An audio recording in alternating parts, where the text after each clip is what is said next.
this is a really exciting story. Hey guys, it's your girl Samantha here, and I just wanted to report on this story about the Michigan shooting where the 15-year-old killed 4 classmates.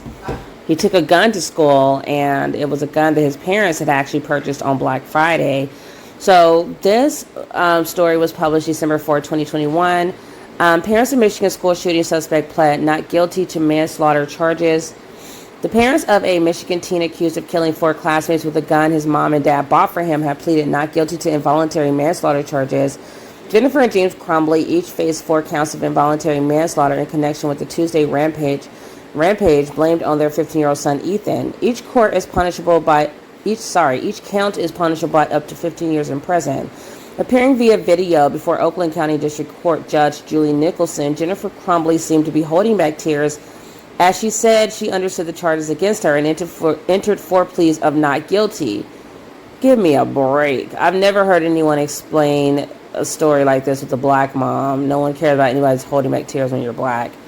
So anyways, James Crumbley, okay, New York Post found how to spell, age 45, who was initially more stoic than his wife, calmly said he understood the charges and entered 4 pleas of not guilty. But over the course of the hearing, he appeared at times to get more emotional and appeared to be crying. So here comes the white people tears to save the day. Make me barf? No one cares. So Nicholson set bond for each at $500,000. As the Crumbleys post bond, they will have to wear GPS monitors, which is good. And they need to continue to always do that with everyone who sets bond so they don't run off into Never Never Land. So the parents are due back in court December 14th. The couple was arrested early Saturday after dodging authorities for hours after the charges were filed. So they were kind of on the run, and for a minute there, I thought they were going to go somewhere and commit suicide like the guy in the Gabby Petito case. So the couple was arrested early. Police said they were tipped off that the fugitives were hiding out in a commercial building about 50 miles north of their Oxford, Michigan home. Their attorneys, Shannon Smith and Marielle Lehman, claimed they were in contact with the prosecutor's office Friday and had made arrangements for the Crumbleys to turn themselves in when they fled.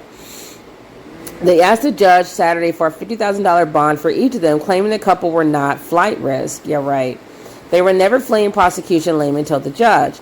Ethan was charged as an adult, as he should have been, with 4 counts of first-degree murder, terrorism, and 7 counts of assault with intent to murder, and held without bail. He is due back in court December 13th. You guys, I'm loving this story because to me, this is the first time that a case is being handled as it should be. What white people do when they grab their guns and they do things to people as far as these mass shootings or killing unarmed people, those are acts of terrorism. And Ethan is correctly being charged as an adult and as a terrorist because that's what white males tend to be. They grab their guns and they think it's okay. They think they're big and bad because they have their guns and they can enact terror on people. I also love that the parents were arrested because the parents played a huge role in giving Ethan this gun. They were very negligent as far as making sure Ethan did not have access to the gun. They made sure he had access. It was in their drawer in their bedroom, totally unlocked. And then even hours before the shooting, Ethan came to have created some note that was very violent in nature. The parents were just at the school before the shooting occurred, a few hours before the shooting occurred actually, about discussing that note. And nobody even thought to make sure he didn't have a gun because they knew they just purchased a gun for him. They let him go back to class, and now 4 classmates are dead and others are injured. So I'm really going to be following the story. I'm looking forward to, justice being served and this setting a precedent that it is not okay for your child to have a gun and take it to school and shoot classmates, because I have children in school and I worry about them all the time with these kids just running willy-nilly, grabbing guns and shooting people. And you have to look at the parents and say, how do they have access to a gun? If they're under 18 years of age, their parents have to buy the gun. Someone has to provide this gun to them. Either it's illegal or they're over 18 years of age, which is usually going to be the parents. Also, if you know your child is mentally unstable, you should not give your child access to weapons. And then the reason why I really want the thing I think is interesting is in California, Kamala Harris, when she was a district attorney, she actually put a black mother in jail for her children not being in school, I guess committing truancy, skipping school, whatever. And I'm like, if you can jail a parent for your child not going to school, you definitely need to jail parents for your white child killing classmates and children in their school and teachers, etc. So this has been long overdue. I'm excited to see this case play out, and I will be following it and keeping you guys updated.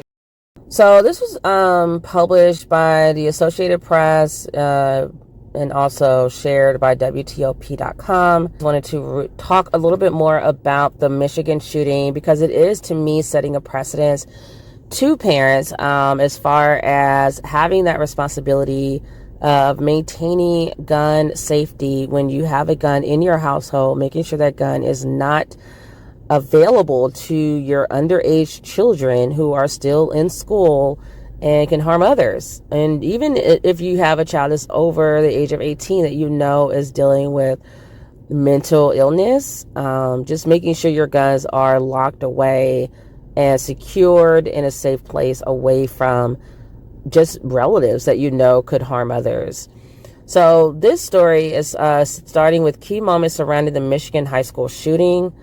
The parents of the 15-year-old suspect in the fatal shooting of 4 students at a Michigan high school have entered not guilty pleas to involuntary manslaughter charges.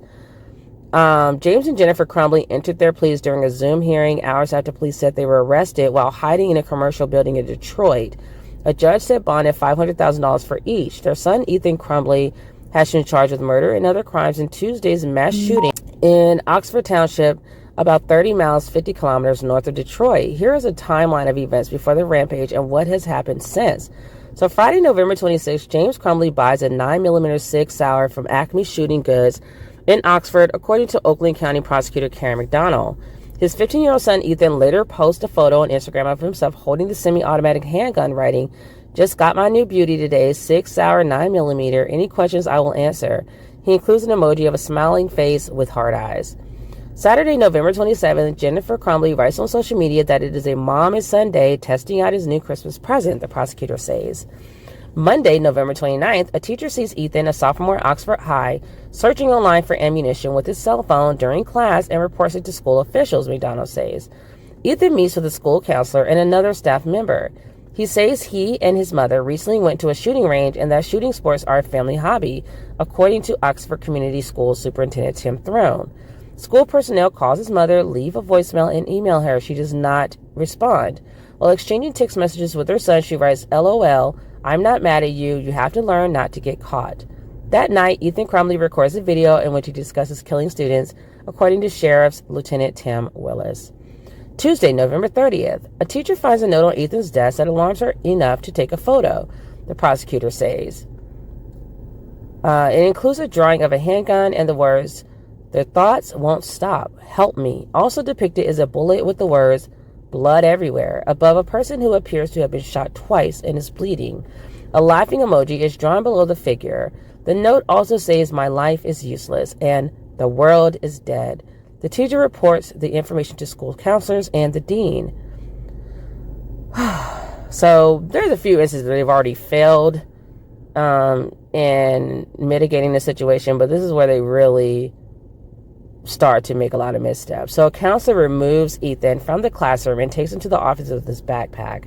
The counselor obtains the drawing, but Ethan has already scratched out portions. He says the drawing is part of a video game he is designing and that he wants a career as a video game designer, the superintendent says. The parents are summoned to the school for a meeting that occurs around 10 a.m. While the school tries to reach them, Ethan remains in the office for an hour and a half as counselors continue to observe and speak with him, Throne says. Ethan expresses concern about missing homework assignments and asks for his science homework, which he works on while waiting. The counselors do not believe he will harm others based on his behavior, demeanor, and responses, according to the superintendent. Okay, so they don't feel like he's going to harm others. So he drew this violent picture. He's on social media talking about his new gun.